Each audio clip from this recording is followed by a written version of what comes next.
Sahanavavatu Sahanau Bhunaktu Sahaviryam Karavavahai Tejasvinavadhitamastu ma vidvishavahai. Om Shanti Shanti Shanti. Gurur Brahma Gurur Vishnu Gurur Devo Maheshwaraha Gurureva Param Brahma Tasmai Shri Gurave Namaha. Chinmayam Vyapiyat Sarvam Trailokyam Sacharacharam Tatpadam Darshitam Yena Tasmai Shri Gurave Namaha. Tvameva Mata Cha Pita Tvameva Bandhuscha Sakha Tvameva Vidya Dravinam Tvameva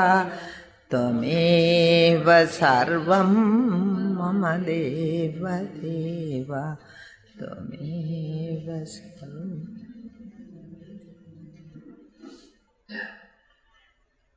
So the 24th verse said, Prajnapte sanimittattvamanyatha dvenashada sankleshasyobalabdescha paratantrasthitamata. So, they are called, these type of Buddhists are called Bahyartha Vadis. They think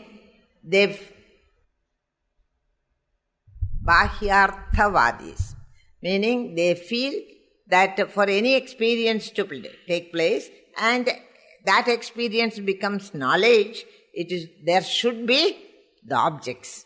Without the objects, no knowledge can take place. This is their vada. I mean, if there are no objects at all, then what knowledge but? Knowledge of the objects. They are talking about objective knowledge, not subjective realization. So, Vedanta never agrees with that. Bahyarthas are, appearances. And why should we be suffering? And he says you can't even have grief or joy if you don't have objects in the world. Not that we are going to remove all the objects from the world. That is not the idea. It is the subject is very sukshma. What he is saying is, you are not giving reality to them. Objects will be always there. But if I don't give reality to them, then I do not think it is, I should be after it. It is anatma vastus. I need not be after that. Then what is real? Only one thing is real, and that is Brahman. And Brahman should be my goal, not Bahyartha, fulfillment of the external objects. So he goes, this Nastikavadis, he is saying here, he is condemning their stand. Prajnapte, that we finished, Sanimittattvam ishyade yukti darshanad. Your yukti darshana, you may say logically all this appears to be correct. They are correct, we feel. They are logical. But this is beyond logic. So that's the only problem. What we are seeking is beyond logic. So he says here, Prajnapte sanimittatvam ishyade yukti darshanat nimityasya animittatvam ishyade bodha darshanat. But when I come to realize that self, what do I? There are no objects at all. The reality of the object and that they are really born, we don't accept. Nothing is born is this. Ajadavadam we are people who hold on to Ajadavada. So if you are seeing all these objects, it is because of your mind, he is going to say later. Because of your own imagination, sankalpa vikalpatmagam manaha, and the mind is seeing. Really speaking, nothing is more. Again and again they bring that point to, so these objects, they are harmless, but we are giving them the power to harm us. You understand? They are by themselves, they cannot harm us. But we are giving it. We think they are real, and we think, if without those objects, life is miserable. All types of things we do. And then when I get an object and lose it, we are miserable only. For example, money. What is money? Is there really money? We don't know. Gurudev used to say, this piece of paper is money. There's no value addition at all, only one piece of paper with some. But we give so much importance to it, we are ready to kill, to loot, to forge, what not we don't do. All this sufferings is because considering it as real. In the world, we go about doing most miserable things and suffer. Here he says, it is external objects do not have. We are, the very existence of external objects we are denying. Our stand is what? We don't think that the external objects are real. They don't say we don't see it. That you must remember always. It is not that I don't experience the external objects or I create my own world with those external objects. And then I say, I am sorry, I am happy, I am unhappy, I am so many things. All emotions and feelings and everything is concerned with this experience of Bahyarthas. So he says, now the Siddhanta is saying, this Vaichitriam that you want to see, that it is Vichitram, it is very interesting. The objects are very interesting. It creates dukkha anubhavam.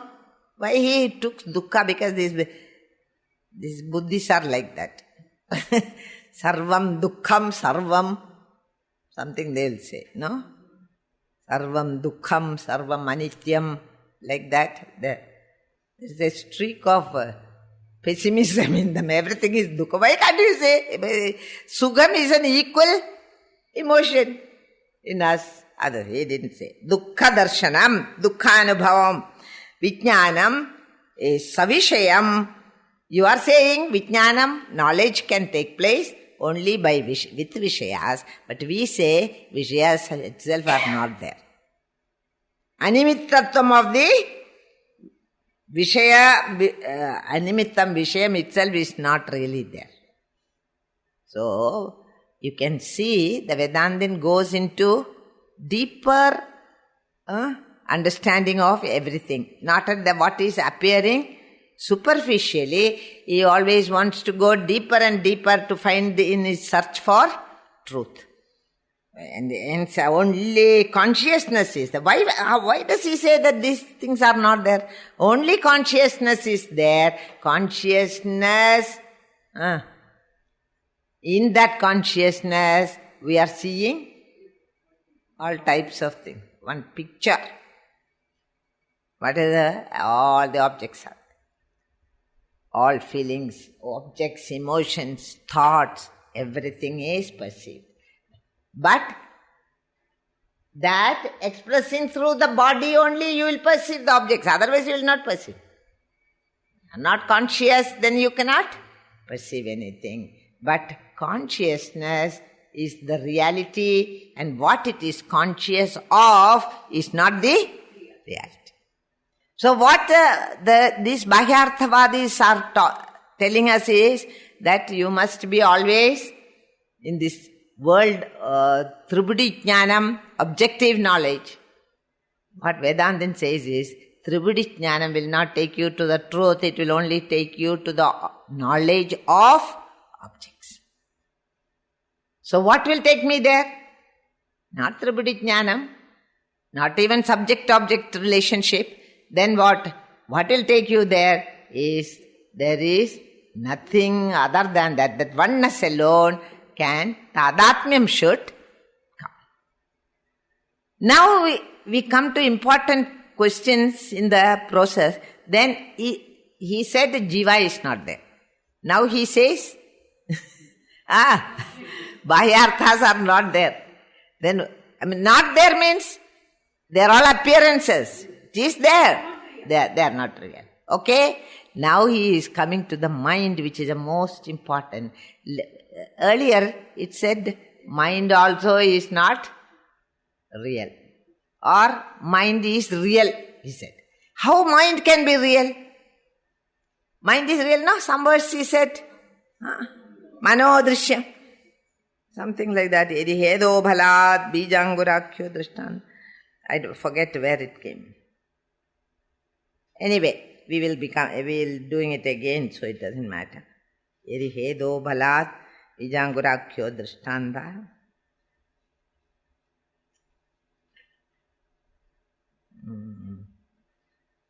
Sadasat sadad nakinchit vastu jayate. Okay, now we will see in these verses only that. He is going to take up the status of mind in the 28th verse and all that.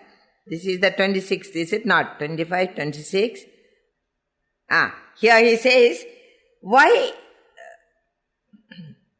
Bahya Vishayas Astitvam we have to accept. That's what he said in the previous verse. Now he says here, every pratyaya should have a Vishaya, object. Every thought also should have a object. So the objects are unavoidable. This is Bahyarthava's contention.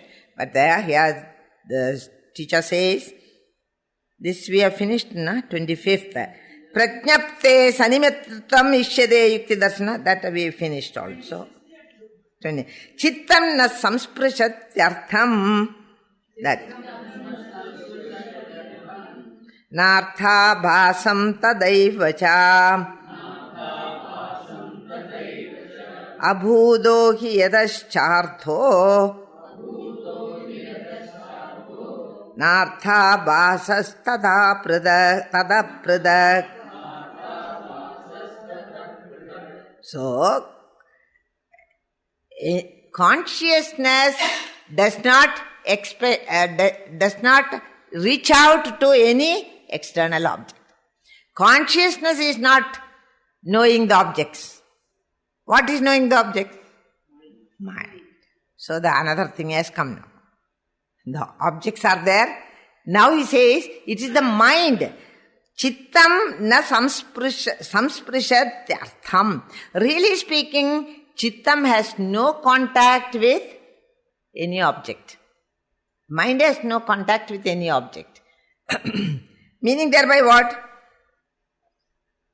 In the waking world, when I am seeing something, when I am seeing that tree, I don't go and touch that tree. I am seeing it. Okay? But I am not. There is asparsha yoga is there between the mind and the bahyarthas. It does not touch anything, but it only knows it. Then he says, it doesn't touch the Bahya Vishayas. And in Swapna, the Vishayas are not there. The Vishayas in the waking world is not there in Swapna. Then what is there? Vishaya Abhasam. Abhasam means? Only it is Vishaya Abhasa means there are three types of satta. Paramarthika satta, Vyavaharika satta and Pradibhasigam. That is Pradibhasigam. In Swapna, what we are seeing is only the reflection. The mind reflects the objects in what you have seen in the waking world is again reflected in the dream world. It is only a Vishaya Abhasa, he says. Vishaya Abhasam tatha eva na samsprishade. It doesn't, sparshanam is not there. Why it doesn't have any sparshanam of the waking world objects, Vishayas, their pradibhasigam in the dream world. Gaudapada says, because there are no Vishayas. To sparsha, it should be there, it should have some reality. It has no reality, so how to touch it? You understand? You say there is a flower. I am touching it. If I say from here, my mind is touching it, my mind cannot touch it.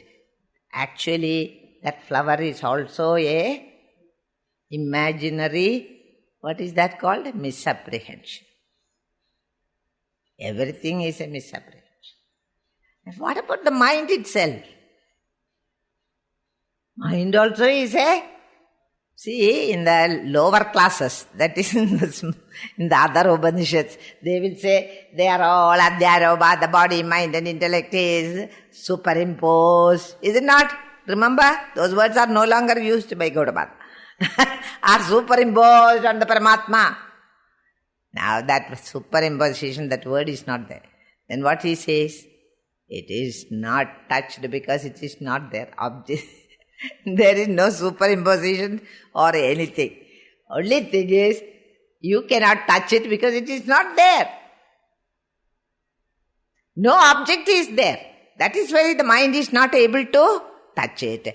Can the mind touch it in the dream state? That also it cannot. Mind cannot touch it. Abhasam only is there. Abhasam means, what you say, what you have seen in the waking world, it's sankalpa vikalpam is there in the dream. That how can you touch even the mind? You can't touch, no? Now suppose I want to touch my mind. How can I touch? Tell me. Somebody said there is a mind. That is all we know. Mind's existence itself is being questioned here. Now, all the Vishayas are ayadhartham. Not true. Not theirs. And then what is it I am seeing? All. What is it? Illusion. Illusory perception. What I see in the waking world also is illusory perception. And what I see in the dream world is more illusory because double time illusion. Then mind has nothing to do with it. And yet mind is an instrument which we have to take care of in this. Then we, second level when we came, we said, no, they are not superimpositions, but they are all ubadhis. Like that we go on changing. What are these BMI? Ubadhis. Of what? That. Sopadhika Brahma. Of the Sopadhika Brahma. How real they are? As real as the consciousness? No. See, when you are searching for reality, in everything that you are handling, you must search. Already we have dismissed Jiva. How we dismissed, you remember? Jiva does not? Jiva is not abhinnam from that. That is how they have dismissed. There is no thing called Jiva. It's only a namadheyam. And what is mind? Mind also. Vajarambhanam vikaro namadheyam. So many words which all don't have any existence. He says, suppose if you say, how do I know the heat of fire? With what? I will know. Use sparsh. But can the mind touch the fire? No. Only when the body touches it, I know it is hot. Otherwise, I don't know. But the mind cannot touch. Mind is subtle. Fire is grass. How can the mind touch? So, but the mind knows that if I touch that fire, it will be hot. You understand? There is no sparsham. It is not touching anything. Neither the mind is... mind is also only very different type of thing, and it cannot touch what is available as perceptions. It cannot touch. It can only... what a no particular Malayalam beautiful word is. It's only... How did you see the snake? Mind did not go and touch the rope or anything. It saw the rope. Let us say the body saw the rope and the mind had projected. Why did you project? Because intellect did not know that it is a rope. Then mind projects. When the intellect is not sure of what is it that I am seeing, then the mind projects. That is called misapprehension. Not seeing it at all is called non-apprehension at the intellectual level. At the mental level, it is misapprehension. You understand? So when you have, by previous experiences, you have seen the fire. And then you know it is hot. But the mind does not feel the heat. Only a gross object can experience a gross. Is it not? A gross thing, not the mind. So how does the mind experience it? By what we call pratyayas, thoughts.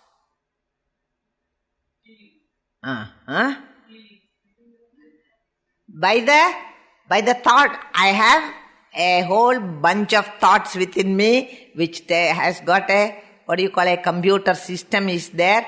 We have put in so much of rubbish also inside that, and whenever the time comes, it comes out. Garbage in, garbage out. You put only garbage in your computer, when you put it on, what will come? Garbage. So much of knowledge is packed in the mind. Now, if our ordinary mobile and all can compress all knowledge into small chips. Bhagavan also can do all that trick.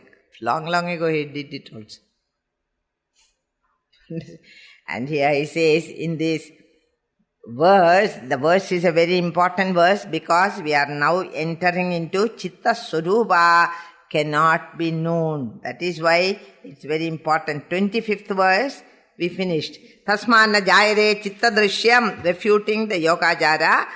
In that 25th verse, he says, Gaudapada says, not even chittam is born.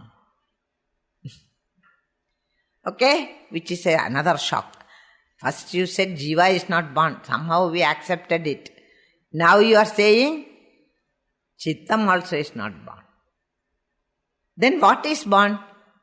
I have been telling you from the beginning, nothing is born. Who? Not I. Gaudapada. If I say like that, go to the road and tell everybody, hey, people, nothing is born. They will put me promptly into the asylum. You understand? So, he says, not even chittam is born. Yogacara says, consciousness is a flickering... this is 28. 26, I'm sorry. I don't know. 26. So 26, by yukti it appears to be tenable, but if you go deeper, those objects will be seen as... He said that the objects have no existence. Now, in appearance, they are there. But if you go deeper into contemplation on those objects, you will come to a state when you know they are not really there, but I am seeing them. You understand? I am seeing them. I think I am knowing them. I think. That is what is happening. I think I know it. I think I have seen this person some time ago. Everything we think. I think,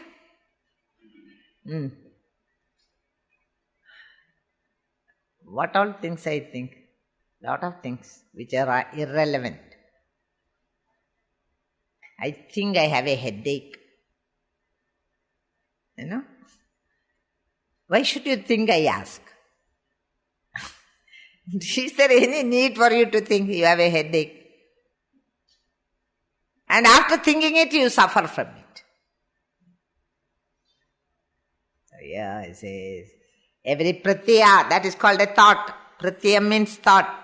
Every pratyaya can be there only because of consciousness. This is what we are trying to tell you now. Because of the presence of the consciousness, the mind rises in thought. Otherwise, the mind will not have any thoughts. And if mind does not have any thought, we have attained the amani bhavam, then what is it? Huh? What is a mind without any thoughts? Amani bhavam. Consciousness. So is the mind born? No. Mind is never born. Consciousness, when it becomes conscious of an object, it is called mind. That is all.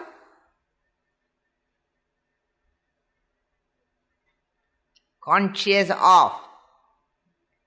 Okay, anyway, this you have to think a lot, and you please think. Why should I only think? I'm tired and my body is tired. No. Thinking. Okay. Deeper, those objects will be seen as non-objects. What Gaudapada is advising us, don't take any object in this world at its face value. You inquire whether it is real, whether it is, and when you inquire thus deeply, you will come to see all objects in this world, prapancham is only an illusion. Non-object. We will be seen as non-objects. We do experience objects and sorrow, but Advaita says whether there are objects or not, there is consciousness. The objects may be there, may not be there. The mind may be there, may not be there. But consciousness is there or not? Consciousness is there. And when it becomes a thing which can know the objects in the world, it is called the mind. And the same mind became quietened in amani bhavam. It knows itself. And what is itself? Consciousness. This is what is happening. This is what Gaudapada wants to tell you, though it is very difficult to tell it. He is saying, when the mind is extrovert, mind, such a thing is not there. But when consciousness becomes extrovert, it becomes the mind, aware of objective knowledge. But when a mind is turned inwards in search of the truth, what happens to the mind is it becomes devoid of all thoughts. Amani bhavam comes, and when amani bhavam comes, you are not abhinnam from consciousness. This is all very simple it is. The only thing is very difficult to achieve. Because our mind has got the habit of always going in the outer world. Hence it is difficult. Now he says there is consciousness. There are objects, whether there are objects or not, there is consciousness. If one sees mud, where is pot other than mud? Suppose you are seeing many pots arrayed in front of you. If you are seeing the shape and the name and the pot space which is not there, there is no pot space, only pot and space is there. That space is Mahakasha only, not a pot space. But we may created one name called pot space. So, when you are seeing it, are you seeing the form of the pot, kambu, and its neck, the kadam's neck, grivam, kambu grivam, we say. Are we seeing that? Are we seeing the shape of the pot? Or are you seeing the use for which it is put? You say that is a flower vase. When we say, we are seeing a prayojanam also for that pot. You understand? You are seeing everything, but you are not seeing the real thing. What is the real thing? Mrideva Satyam.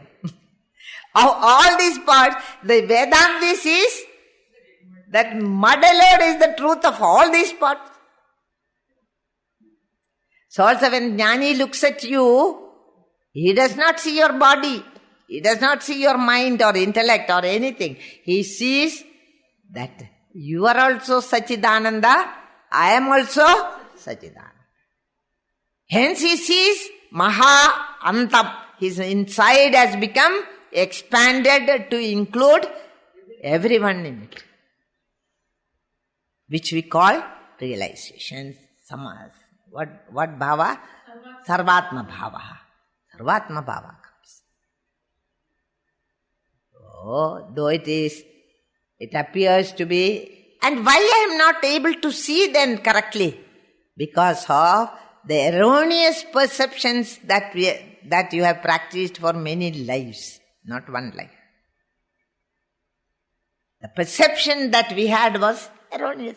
Mind is there, our mind is karanam for everything. And the teacher also goes for a long time with you and says, yes, the mind has to be taken care of. Here, Gaudapada is laughing at all the people and says, what a mind? Mind is not there. I told you, you are standing on a, what do you call, on a pedestal like this, and there are one thing there, and then second thing, then third thing, fourth thing, and you are standing. And the teacher is pulling out one by one. Jiva, what Jiva? Jiva is called.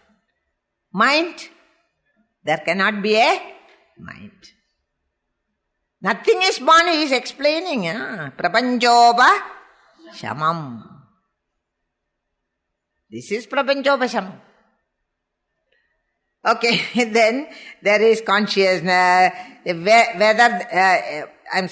Other than mud, there is no reality so far as the pots are concerned. Now if you look further than the clay, then also clay is also not born.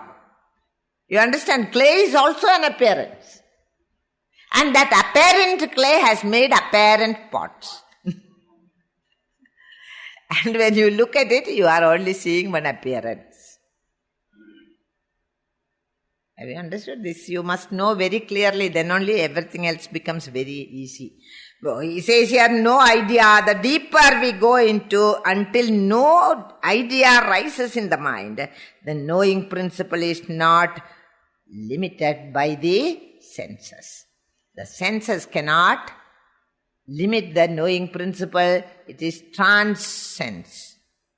It's beyond the senses, beyond the mind. When we say, that means mind cannot know it. Mind can only know the objects of the world. Mind cannot know it because it doesn't know how to turn in. And therein comes the teacher and the Shastra and everything.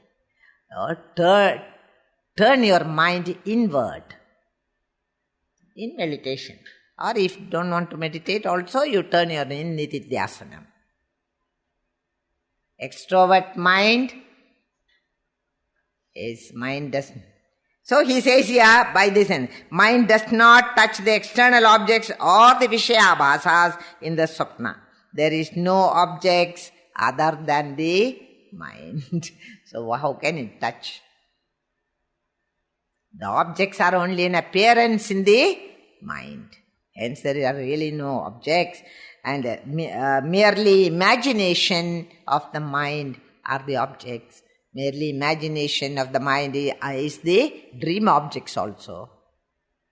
You take the dream example, it becomes more clear that nothing was there, but I saw a dreamer. My own waking mind has become the dreamer, the dream objects, the dream world, and the dreaming. And you woke up, everything like hot potatoes, they were all dropped. When I woke up, what happened to that dreamer? The dreamer has become one with the waker. And when you wake up from your waking world, what happens to that waker? When you wake up means when you realize the truth, when knowledge takes the highest, it becomes one with the consciousness. So there is no waker also.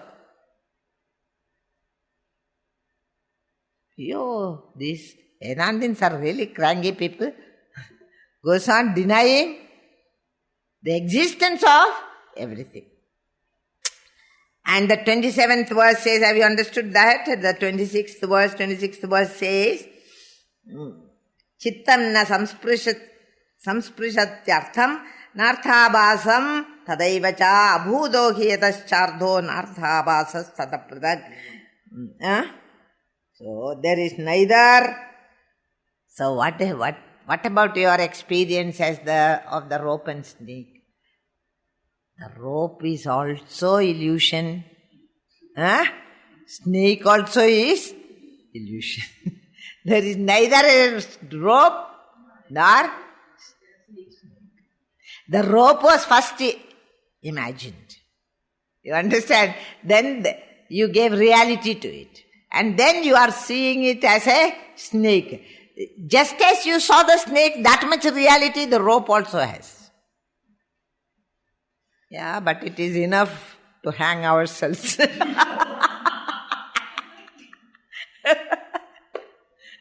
I feel like telling Gaudabada.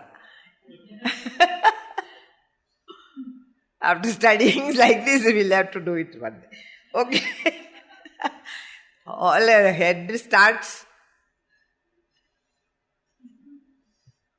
Don't get worried, it's fun. Whether you understand it or not, it is just fun to read all this. Okay, one thing you know, that most of the things that we see, including our mind and intellect, are all mithya. This much only you need to know. You don't have to give any reason for it. He has given all the reasons. What for we should give reason? So, he says here, neither rope nor snake in reality. And if you say the external world is matter, that also we say. The external world is only matter. And that is the spirit. What spirit, I don't know. Anyway, so consciousness, we won't call it spirit because it has got some bad connotation, let us say. So we say consciousness. Consciousness are only two names. It's not even consciousness. Ayyo, what will you leave to me? Everything if you take away like this, then I will fall down. You are pulling one by one. All this support system. When the support system is removed, a person dies. Is it not? Like that it is. So, he says nothing. Abhudo hyedaschardho ayadartham. In the dream, you are seeing so many vishayas, but those vishayas, are they really there? Now he gives the example of the dream to prove his point. Are they really there? You have seen something you have seen even an elephant in the dream. How can you see an elephant in such a small constricted place? You understand? But we have seen.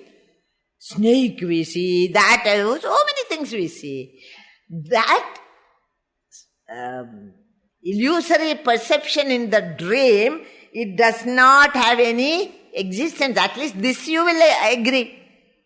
There cannot be existence. They are all unreal. But mind has projected it. If mind can project in the dream, it can also project in the... And what is your world? World of projection. The world that you see around you is an unreal world because I have projected it myself. With what? With the mind. So then, that in other words, you cannot say other than the mind, there were Vishayas in the dream. Other than the mind, there are none. Mind itself has become Vishayas. So what do you get from that? Mind is nothing but the Vishayas. There are no two. There is only one. That we are coming next. Don't worry. Mind itself has become the objects. Mind itself has become the subject. Subject-object division is also a kalpana. Neither a mind. Now we don't say mind is there. Vishayas which are ananyam, which are other than the mind, it is not there. The Vishayas are nothing but your own mind in the dream. And hence, Manomayam Bhuvanam Samastam, says Ramana Maharshi. This whole universe is nothing but mind created, we can't say. Mind projected. If you say creation, you are giving reality. No. And there is no reality, there is only one reality. Please remember it always. Why it is taking so much pains to remove everything from our field? Because they are all mere imaginations. This we cannot practice, Amma. All other things we can practice, but mind also is not there. No, nothing is there, only consciousness.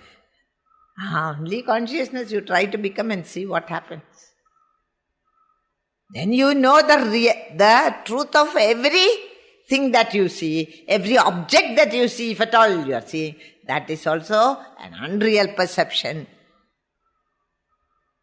And I see the mirage after knowing, Buddha Darshanam.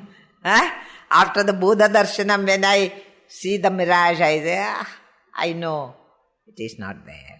So after knowing the truth, you look at the world, mind, it is not there at all. Objects, they are also not there. This relationship, that is also not there. And since nothing is there to haunt you, to trouble you, to make you unhappy, you are in bliss. The one who has realized the self is ever blissful. Nothing can take away his joy. A joy which cannot be Bhadida joy. Now whatever joy we have, come and go. But that joy where you really know the truth of all these things is a joy which is unimaginable. Cannot even calculate how much joy I will get. So if somebody asked like that, and then Taittiriya Upanishad gave a big description and says 100 is the joy of a Deva, and 100 times, like that you say. By the time you multiply all that, you have calculator, you can multiply. I can't. If you multiply, you will see, you will reach infinity. What is the joy? Infinite. Infinite is the joy of a man of realization. He has freed himself from anything that can create and happiness. And has arrived and has awakened to his own true nature, which is bliss absolute, not a relative bliss, but bliss absolute, existence absolute, knowledge absolute. Satchitananda. Absolute means abhadidam. It cannot be destroyed by anything. It is not limited by time, space, causality, nothing.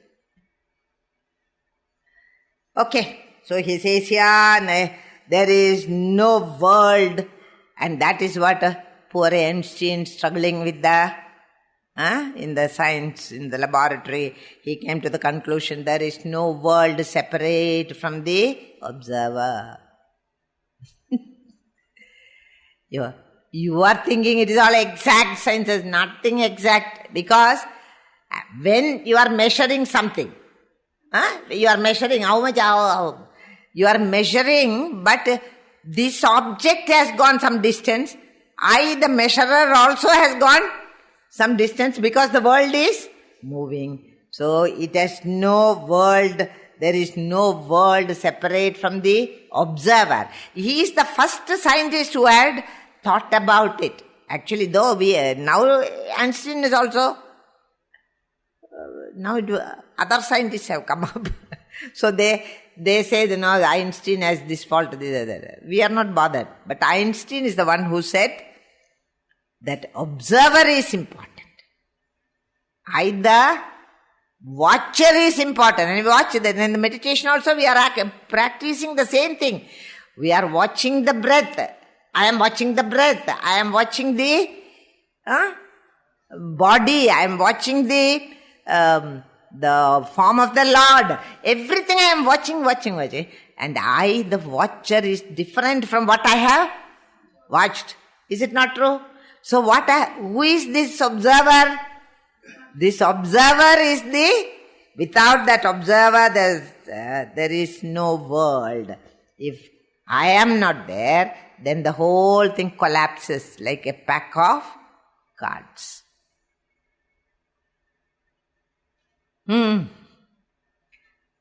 That's why I tell you always that science fictions you must read, which talks about the search for the reality of the world in the science fictions. They're very interesting how the scientists are even today struggling to know how to reach out to that absolute truth.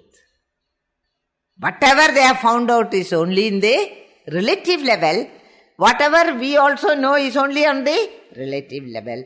The one who has dropped all these relative entities, only he can awaken to the truth. That is why Asparsha Yogam and Amani Bhavam is very, very important in Gaudapada's method. Asparsha Yogam means nothing exists in the world. If it seems to exist, it is only because of the illusory perception, illusoriness. It is all illusory. And like that, you come closer and closer. This is not that. How do you come to that? Nedi nedi di vakyena. Not this. Not this body, not this mind, not this. Suppose you are going towards your road, the very center in you. Hridaya kuhara madhye. Then how do you go walking towards it? Because you say, this is my body, these objects I am not. That I don't need any type of logic. I am not. So, the objects I am not. But you come to the body. Am I this body or not? Then you use logic. You say, no. This body cannot be me. Drishyatvad, anityatvad, asatyatvad, madiyatvad. 4 reasons are given in the Shastra. Because it is drishyam, and the drishyam is not the drik. Who is the observer? The drik. So when I tell you in meditation, you watch your body, I am standing separate from the body. It should. You are always with the body, holding on to it like it may leave me any minute. It will. Don't worry. Whether you hold it tight or put an iron chain around it and tie it somewhere, it will go when the time comes. Who determined this time? We don't know. Don't ask unnecessary questions, we say. Then Gaudapada will say, in that it is the swabhava, it is the nature of things that are born, jadasya hi dhruvo mrityu. That is its nature. And when a wonderful thing happens in meditation, when you have trained your mind to be an observer, not mind itself is consciousness, let us say. When we have trained the observer in you, the consciousness in you to watch the body, to watch the breath, to watch them, to watch the appearance of the Lord and the disappearance of the Lord, whom you have visualized, and you have entered in observing the mind, the observer and the observed. The mind is observed. But how should you observe? Without any involvement in it. Not that the mind is talking to you and you are going on replying to the mind. Then you will have a nice conversation with the mind before the meditation is over. But no meditation will take place. Have you understood? Then, I don't answer means, margane kride naiva manasam. Ramana says, margane kride, when you search for the mind disappears. Naiva manasam. In other words, the mind will stop. How do you know the mind? Mind is a flow of thoughts. So the thoughts have stopped. Why? Because I am watching thoughts. And anybody who watches something, and that will become self-conscious and disappear. Why this person is watching me? What is wrong? And then you look at yourself. Is anything wrong? Why he is watching so intently? You see. You understand? There's something is wrong. Some snake is running over me or what? Why he is walking? Like that, when you only watch the mind and the thoughts, they disappear. And mind become, even for the shortest possible time, it may come to amani bhav. And that shortest period, you will know it as it is. In Upanishad it says, like the lightning. Like a lightning it comes to you. Like a wink of an eye, only that much. First. But Amani Bhava must take place, otherwise it doesn't happen. Well, if you go on thinking, when will that come? That lightning is coming or not? God. Then you won't see. It is not at your will, it is at its own will. Consciousness reveals itself to. So that is said there. Tasma. What was I talking to?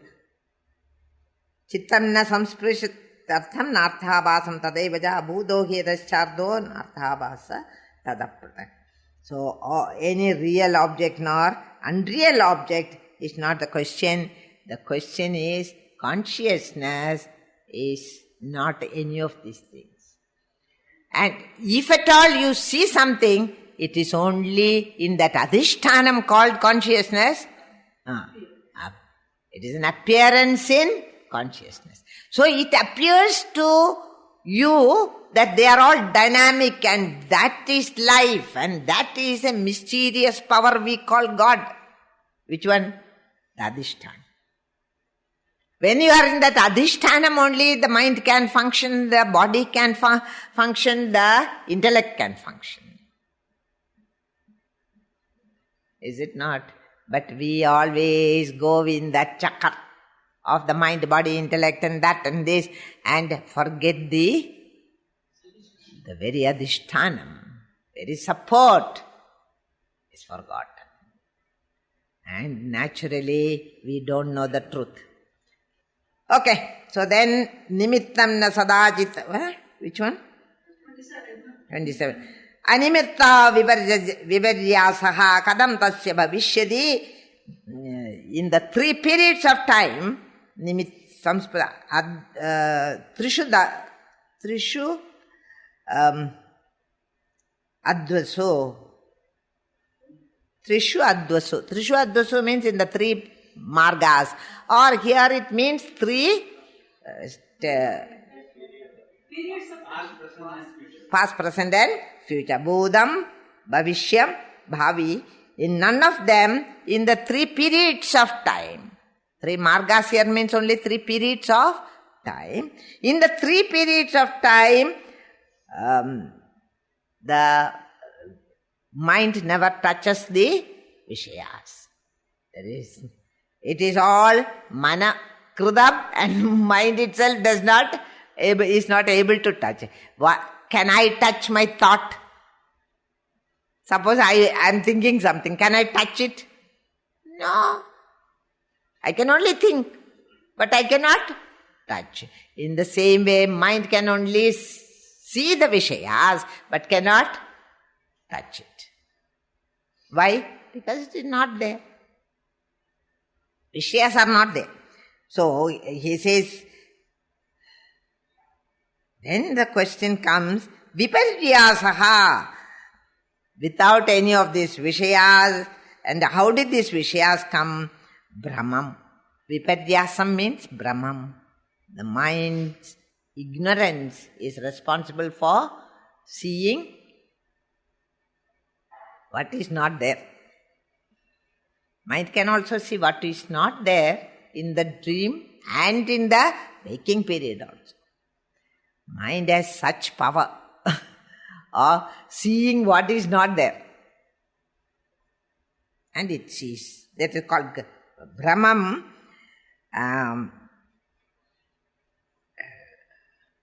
So a 27th verse, in which the 27th verse is, at no time the mind touches the objects in the 3 roads or areas or in the time, we can say. Without any reason, how can the mind get deluded? How can it get deluded? It's a question which we cannot know because of the ignorance of the truth. Why we get delusion? Because I am not aware. The forgetfulness of the self is responsible for the delusion of the mind.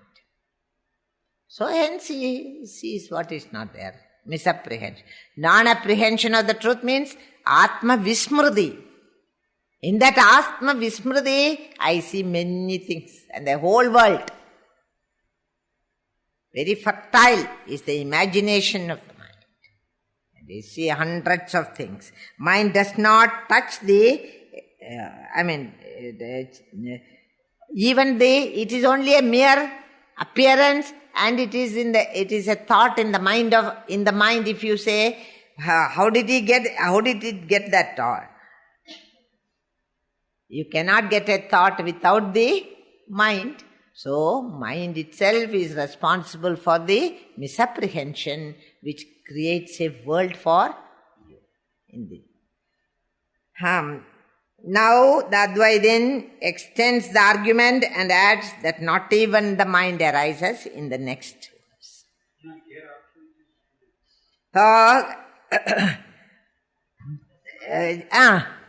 The mind is not responsible. I don't know. In my book it is totally different. That is why I am saying any number of interpretations can be. In this he says, we cannot also say that Dvaita Pradidi, that appearance, mind is responsible. We cannot say. Even that we cannot say. He says here, Because it doesn't touch the Vishayas. The Dvaita Bhava, it doesn't touch the... and to say that Gadam is in front of me, I am getting Gadatjnanam. If you say, that also is not true, because mind is only an intermediary instrument of the consciousness. It is the consciousness riding through the mind, if at all it is there, but is going to negate mind also. So then what is there? On which we can... These are all katang we say, no, in Malayalam. That some fairy tale stories which were made for children. No, but mind is there, I know. Like that we think. Without any nimittam, chittam is, there is no time, chittam is not there. Even the illusory perception is also not possible. That's what he said. It's not possible because something should be there. You cannot say that consciousness is sitting and making everything illusory. No. Mind itself has become the Vishayas. We saw that before. Mind itself has become the subject, and the subject-object interaction is what we call thinking, experiencing.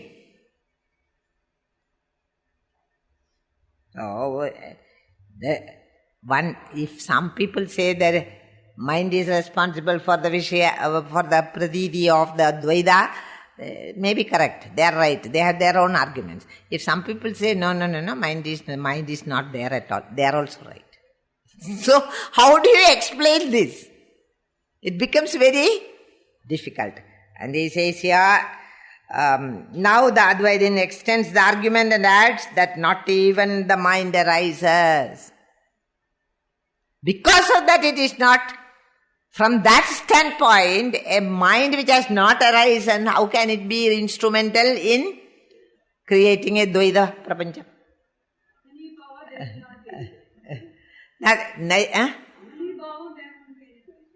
No, Amani Bhavam will come only when you turn your attention from the world of perception. Then only it will come, otherwise it will not come. And adds that not even the mind arises. Who can see its footprints in space? Has anyone seen the mind's footprints in space? Who is asking? The Vadi is asking. Nobody has seen the footprints of the mind. The Akasha. Akasha, nobody's footprints can be seen. And that too, mind's footprints, how can you see? Shankaracharya writes in the Bhashya this. Nobody can see the mind's footprints in the Akasha, in space. Who can see? Vedanta, in this 28 it is, 29 and 30, they are only, Vedanta Siddhanta is summarized in it. Tasman na jayade chittam. Not only the padarthas are unreal, the chittam is also unreal. Therefore, chittam is not even unreal. Here he says chittam is not there. At least the world of objects, we have given a relative reality. But the mind, he says, is not there at all. It's not born. Jiva also is not born. So I have that experience, if he says, that also is an unreal perception. And he says here, tasman na jayade chittam, chitta drishyam na jayade. There is neither the chittam nor the chitta drishyam. All that is apprehended by the mind, the Vishayas, they are also not there. Tasya pashyandi ye jadim. If you think they are all born, jadi there means not caste, but birth. One who sees the birth of this, they see in the Akasha the footprints of the mind. He cannot see the footprint. What is the foot of the mind? I don't know. It is only another way of saying it is as unreal as the footprints seen in the sky. Now, the reverse of the real padartha, viparyasa is there. Chitta Swarupa cannot be known by the chitta. And the Vijnanavadis claim they can see it. Now, Chitta Swarupam, what is the nature of the Chitta? The mind cannot say it is this or that. But the Vijnanavadis or the Buddhists, they are being negated now. They cannot claim they can see it. When there are no objects at all, where is the need to label some perception as real and some as illusory? How can that be? Because there are no objects at all. How can you say this is real, that is unreal? We cannot say. You cannot make that differentiation as real and as some as illusory. From 25th to 27th verse, the Buddhist thoughts were only used to vanquish both the Buddhist schools. Among the 4 schools of Buddhism, the 2 schools are vanquished by the argument. You are saying that Chittam should be improved and we will reach that higher state. Why Chittam also itself is not. Then what will you polish? They don't say. For them there is no transcendence from that. That is the end. Buddhist philosophy ends there. So they put all their faith in the Chittam. Vedananda says we do not believe that Chittam is ever born. There is no Chittam also. Don't believe in now, but if I am sorry, I will just read what I have written. The 25th to 27th Buddhist thoughts were only used to vanquish both the Buddhist schools. If a bulb is covered with a colored paper with holes in it, when we put on the light, it appears as circles. So any type of illusion can happen even in our own world. It appears as circular, colored light, circles of colored light. This is Kshanika Vijnanavada. The Buddhists talk about Yogacara Buddhists. They talk about Kshanika Vijnana Vadam. Kshanika Vijnanam means there is no such thing called consciousness. In other words, they don't contribute to the idea there is some adhishthanam called consciousness. But how do you know then without consciousness? They say, we know by kshanika, momentary sparks of consciousness. What a stupid theory this is, because you will see it is untenable. See, now you say, I have seen something now, I have an experience now, because there is a flicker of consciousness. Call it consciousness number 1. Now, after illumining that object, that consciousness dies. Then now the second one has come up, which is called consciousness 2. And after illumining something else, it dies. And the third consciousness comes. The spark of consciousness. Kshanika Vijnanam. Chanam Chanam. Comes and goes. And the third. The consciousness number 3 sees experience number 3. And like that. Other than that, there is no thing called conscious. Because Gaudapada was denying everything that they said, they also probably wanted to give a kickback. And they said, you and your consciousness, we think that consciousness also is not there. So this is called Kshanika Vijnana. This has got very many fallacies. Because if everything is only in momentary consciousness, then you will never have any continuous experience of anything. Because what I ate in the morning, I cannot remember. Because the consciousness has changed. And this consciousness doesn't know what I ate in the early morning. And that was another consciousness. Then there is no remembrance. There is no, you cannot remember anything. What a mess it will be. Every time there only consciousness is coming, little pieces of consciousness. This Kshanika Vijnanavadam is what can I say? Is the height of I shouldn't use bad words. They are also great thinkers. In that book, all types of words are used. They are all the madhyas. Some words, bad words are all used in all books. They are adventurous fellows, we'll say like that. Most adventurous people these are. How can I won't even remember who I am. What is my name also I'll forget because it's Kshanika Vijnanam. And somebody comes and that somebody has come, your friend. And you ask who you are. Because this consciousness is different. Which is on the face of itself it is untenable. We cannot accept. Kshanika Vijnanavadam, we cannot. But it is propagated by a great wing of the Buddhists called Yogacharas. Among the 4 Yogacharas are only people with whom we can go. And Gaudapada went with him till this came. Till what came? Kshanika Vijnanam came.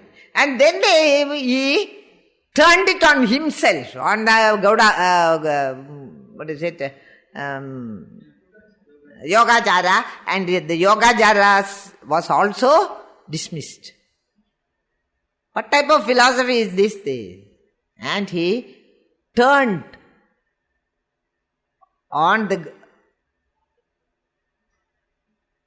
on the Yogachara themselves. For some time he was Yogachara's friend.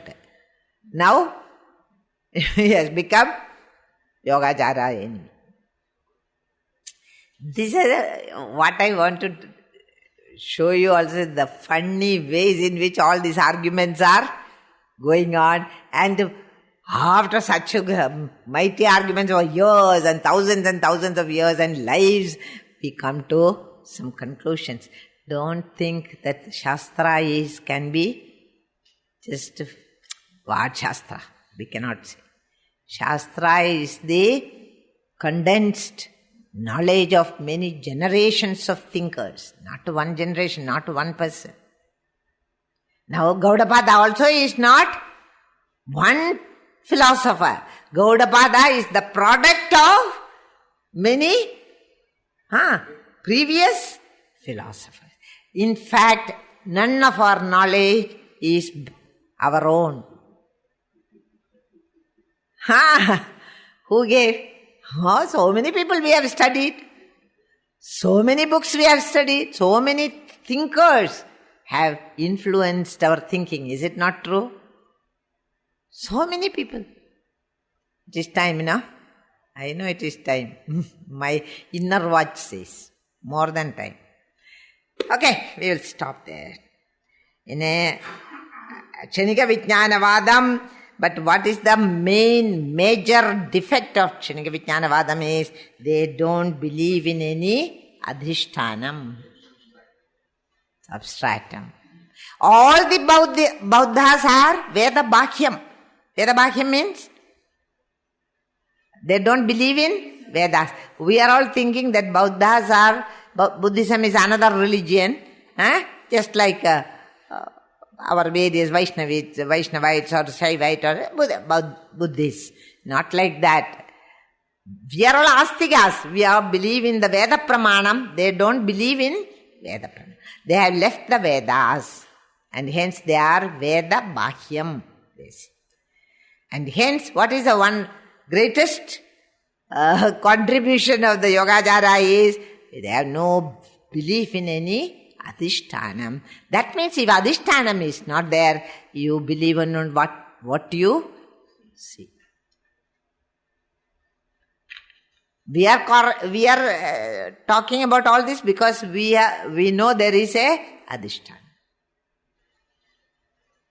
Om Purnamada Purnamidam Purnat Purnamudachyate పూర్ణస్య పూర్ణమాదాయ పూర్ణమేవావశిష్యతే.